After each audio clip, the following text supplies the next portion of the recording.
Everyone আসসালামু আলাইকুম। সুমাইয়া আহমেদ চ্যানেলে আপনাদের সবাইকে স্বাগতম। আজকে আপনাদের সাথে শেয়ার করব একদম একটু ভিন্নধর্মী এবং ভিন্ন উপায়ে সাজানো একটা রেসিপি।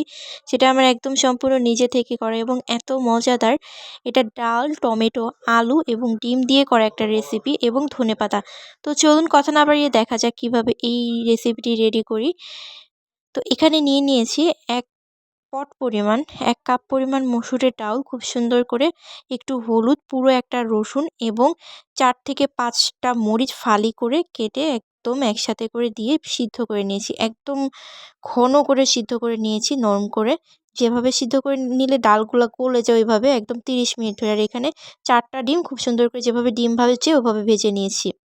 আর এখানে পুরো একটা আলু একদম কুচি করে কেটে নিয়েছি এবং কুচি করে কেটে আলুটা সামান্য একটু লবণ, হলুদ দিয়ে ভেজে নিয়েছি। একদম মচমচে করে ভেজে নিয়েছি। এখন এটা তেলে দেওয়ার পালা। একটা প্যানে তেল নিয়ে নিয়েছি, রান্নার সয়াবিন তেল। আর এখানে দিয়ে দিচ্ছি রসুন। এখানে পুরো একটা রসুনই দিয়ে নিয়েছি আর একটা পেঁয়াজ কুচি করে দিয়ে নিয়েছি। এটা এখন খুব সুন্দর করে ভেজে নিব। আর আপনারা শুকনো মরিচ অ্যাড করবেন। শুকনো মরিচ মাঝখান থেকে চিড়ে দিয়ে দিবেন। শুকনো মরিচ আমার দেওয়ার কথা মনে ছিল না। তারপর ভেজে নেওয়ার পর এখানে আমি ৫ ফোড়ন দিয়ে দিয়েছি আন্দাজ মতো। এখানে আমি হাফ চা চামচ পরিমাণ ৫ ফোড়ন দিয়ে দিয়েছি। যেহেতু আমি ৬ টুকরা ডিম আর ১ পট ডাল নিয়ে নিয়েছি, একটু বেশিই দিয়েছি। আর এখানে দিয়ে নিয়েছি একটা টমেটো। একটা টমেটো ৮ ফাড়া করে কেটে নিয়েছি। কেটে নিয়ে খুব সুন্দর করে একদম ভেজে নিয়েছি। একটু সময় নিয়ে আস্তে আস্তে করে মিডিয়াম হিটে ভেজে নেবেন, যাতে টমেটোগুলো একটু পেঁয়াজ, তারপর রসুন, পাঁচফোড়নের সাথে মিশে খুব সুন্দরভাবে একটু সিদ্ধ হয় এবং স্বাদটা একসাথে মিক্স হয়ে যায়। তারপর আগে যে আলুটা ভেজে রেখেছিলাম এর মধ্যে দিয়ে আবার একটু সময় নিয়ে আস্তে আস্তে করে ভেজে নিব, স্বাদটা যাতে মিক্স হয়ে যায়। আর এই যে কিছুক্ষণ আগে যে দেখালাম ডাল সিদ্ধ করে রেখেছি, ওর মধ্যে এখন এই ফোড়নটা দিয়ে দিব বা এই আগে রেডি করে রাখা মশলাটা দিয়ে দিব। দিয়ে এখন খুব সুন্দর করে মিক্স করে নিব। মিক্স করে আবার একটু সময় নিয়ে একটা বলক দিয়ে নিব।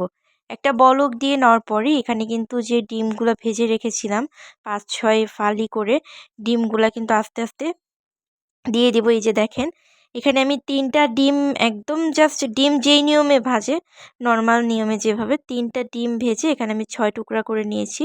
করে নিয়ে একে একে করে সুন্দর করে উপর দিয়ে সাজিয়ে দিয়েছি।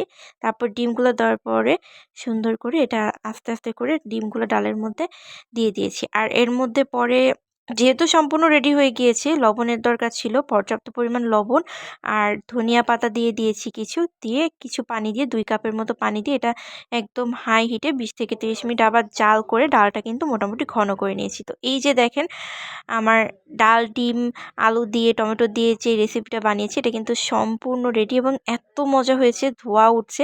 এভাবে একবার হলেও রান্না করে খেয়ে দেখবেন। এটা কিন্তু গ্রাম বাংলার ঐতিহ্য। গ্রাম বাংলা শহরের মানুষ যে কোনো কেউ এটা একবার হলেও খেয়ে দেখবেন রান্না করে। খুবই খুবই মজাদার একটা রেসিপি। আর ভিডিওটি ভালো লাগলে অবশ্যই চ্যানেলটি সাবস্ক্রাইব করে পাশে থাকবেন। ধন্যবাদ সবাইকে।